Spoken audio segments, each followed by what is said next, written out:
Chromium-6 is a heavy metal and a carcinogen. It's rarely found in nature. Instead, it's created by various industrial processes.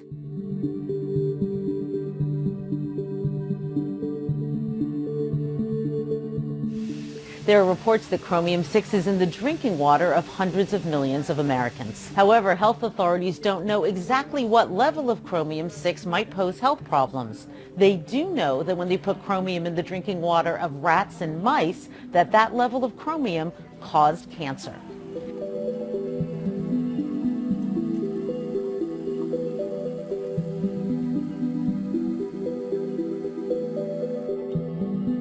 Scientists who study chromium-6 say they're concerned about even very low levels of exposure to chromium-6 when it's a child or an infant or a developing fetus.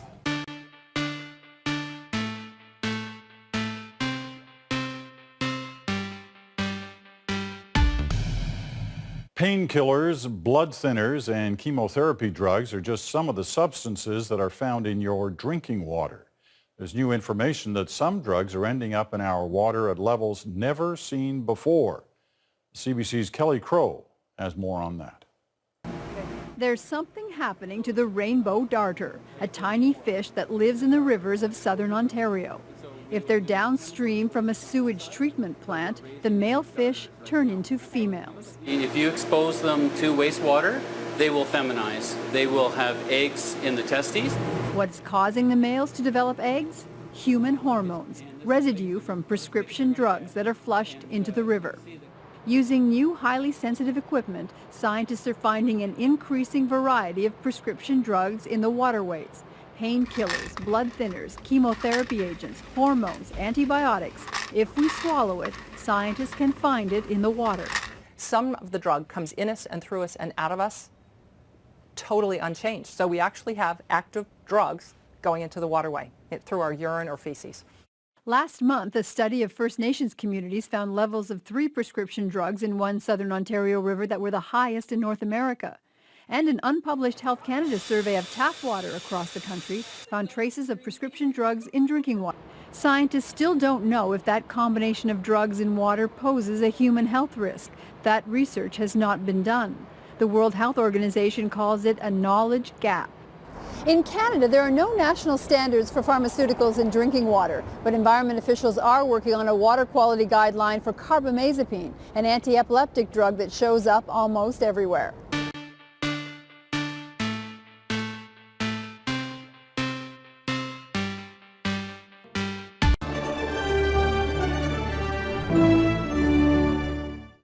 New worries tonight about the safety of America's water supply. In the first nationwide investigation of its kind, the Associated Press found that at least 41 million of us are drinking water that contains traces of prescription drugs. And now many are wondering, is our water safe? Here's Nancy Cordes. The Associated Press investigation reveals that nearly every drinking water supply in the country that's been tested for pharmaceuticals tested positive. 24 major metropolitan areas from coast to coast. What turned up?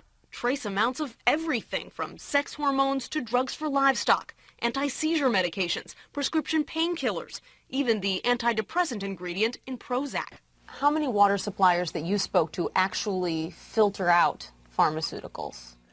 Virtually no water supplier we talk to will claim or can claim to entirely filter out pharmaceuticals because the treatment systems aren't designed to filter out pharmaceuticals. In Philadelphia, for example, scientists detected 63 different pharmaceuticals in the untreated watershed and 56 in the drinking water.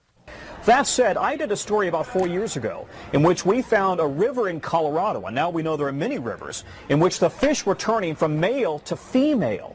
And the reason was because there was too much estrogen in the water. The natural female hormone was literally turning male fish into female fish, and the thinking was that this is a canary in a coal mine.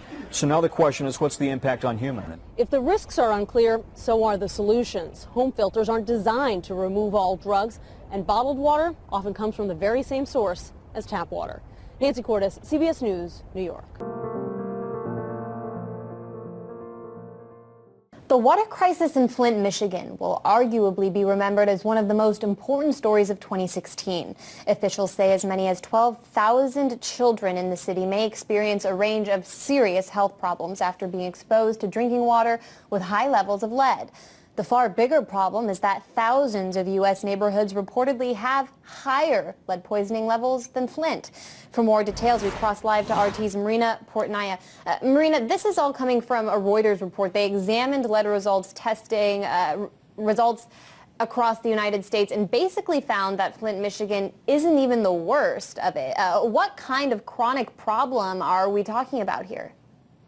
Well, Anya, we're talking about a significant problem that demands much more attention than it's getting. A Reuters investigation found nearly 3,000 U.S. areas with lead poisoning rates at least 2 times higher than the levels found in Flint, Michigan. According to Reuters, more than 1,100 U.S. communities examined had a rate of elevated blood tests at least 4 times higher than Flint. The U.S. neighborhoods with poisonous lead levels stretch from coast to coast.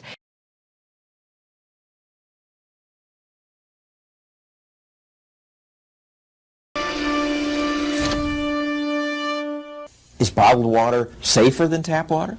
Do you argue that it is? No, better? I wouldn't argue it's safer or not safer. Even Dr. Stephen Edberg, the person the Bottled Water Association told us to talk to, agree. Bottled water is no better for you. The labels on the bottles do suggest they're special. Some show mountains or polar bears, but many of the names are wondrously misleading. You have to look at the fine print to find out that Everest water is not from Mount Everest, it's from here, Corpus Christi, Texas. Glacier clear water is not from a glacier. Its source is tap water from Greenville, Tennessee. Couldn't find any glaciers around here. Big selling Dasani, Aquafina, and 25% of all bottled water sold is just reprocessed tap water from cities around the country. One of Aquafina's sources is the Detroit River. In a statement on Friday, PepsiCo said, quote, "If this helps clarify the fact that water originates from public sources, then it's a reasonable thing to do." Coca-Cola's Dasani does the same thing, purifies and bottles public drinking water. We are now exposing an underbelly truth. That is, a big percentage of bottled water in this country is tap water. Doctor, can you talk about bottled water a little bit? Is that any safer, or how do we know? We've gone through and measured a bunch of waters, and Whole Foods, just about same as tap water in terms of fluoride. How about Trader Joe's? Yep, same as tap water. Well, how about Arrowhead? Same as tap water. So might as well just take a hose and fill up the thing, put a lid on it, and sell it. What do you think? So we got terrible labels, and we've got companies that are willing to take advantage of that. You know, nice, clean-looking label, and basically it's junk water. What about the filters that you can buy at home? The filters that come in refrigerators that you can put on your faucet, the ones you can put pitchers in the refrigerators, all sorts of filters that you can buy. Do those do anything in terms of taking things like fluoride out? No. Those filters are predominantly made up of carbon, and carbon will remove some of your thihalmethanes and make your water taste better, but they don't remove any of the fluoride. Some people think you can get it out by boiling it. It actually makes it worse. The fluoride stays in the pot, so if you started out and put 2 quarts of water in to make a bowl, a bowl of soup, and you boil it down to 1 quart, twice as much fluoride in the water that's left in the bowl.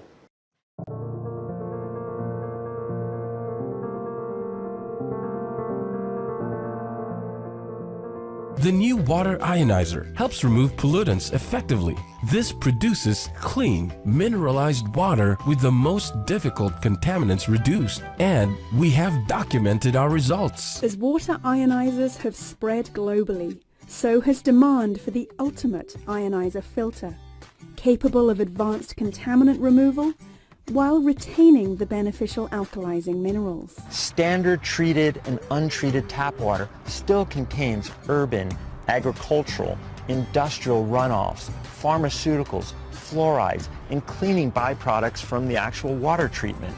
You should be asking what type of filter you have in your ionizer. As a company, we decided to dramatically advance the performance of water ionizer filtration. And the result? Literally creating the cleanest and healthiest water possible. Because you deserve it. The reason this technology came about was we saw a great opportunity to take everything that our ionizers do and make it even cleaner and healthier for you. Toxins and chemical pollutants destroy our cells. Ionized alkaline water rebuilds our cells. But if we consume ionized water that is not clean of chemical pollutants, we're right back to where we started. The cleanest alkaline ionized water possible, with most harmful contaminants rendered scientifically non-detectable. We have our filtration performance tested at independent certified labs, and I'll never forget the first set of lab reports that came back. I was absolutely in awe at the levels of contamination that were removed, and I mean all across the board. Your VOCs, your organic compounds, your chemicals, your disinfectants, your heavy metals. Yet, everything beneficial such as the calcium, magnesium, potassium remained intact. I was surprised by such a simple device that it could deliver the type of results that it did. Through our supercharged media, trapping contaminants across the board while leaving the beneficial alkalizing minerals intact. Imagine the cleanest and healthiest water. That's the next generation. We took the opportunity to improve filtration, to give you the opportunity to take back your tap. You can now have the cleanest and healthiest water possible.